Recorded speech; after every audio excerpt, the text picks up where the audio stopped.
ભરૂચ જિલ્લાના પાલેટ ટાઉન વલણ અને ઈખર ગામમાંથી 56.35 લાખની વીજ ચોરી ઝડપાઈ। વીજ ચોરી કરનારામાં ફફડાટ વ્યાપી જવા પામ્યો હતો। ભરૂચના પાલેટ સ્થિત ડીજીવીસીએલ કચેરીના તાબા હેઠળ આવતા ભરૂચના પાલેટ ટાઉન, કરજણ તાલુકાના વલણ અને આમોદના ઈખર ગામમાં વીજ કંપનીની ટીમોએ સઘન વીજ ચેકિંગ હાથ ધરી 56.35 લાખ રૂપિયાની વીજ ચોરી ઝડપી પાડતા વીજ ચોરી કરનારામાં ફફડાટ વ્યાપી ગયો। પ્રાપ્ત માહિતી અનુસાર આજરોજ વહેલી સવારે વીજ કંપનીની 31 ટીમોએ પાલેટ ટાઉન વલણ ઈખર ગામમાં સઘન વીજ ચેકિંગ હાથ ધર્યું હતું। વહેલી સવારે વીજ કંપનીની ટીમો દ્વારા સઘન વીજ ચેકિંગ હાથ ધરતા લોકો ગાઢ નિંદ્રામાંથી સફળા જાગી ગયા હતા।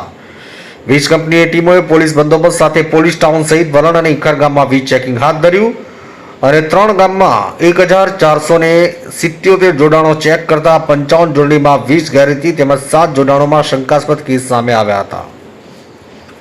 વીજ કંપનીની ટીમોએ 3 ગામમાંથી 56.35 લાખની વીજ ચોરી ઝડપી પાડી। ઉલ્લેખનીય છે કે પાલેજ પંથકના ગામમાં સતત વીજ ચેકિંગ હાથ ધરવામાં આવતા વીજ ચોરી કરનારામાં ફફડાટ વ્યાપી જવા પામ્યો હતો।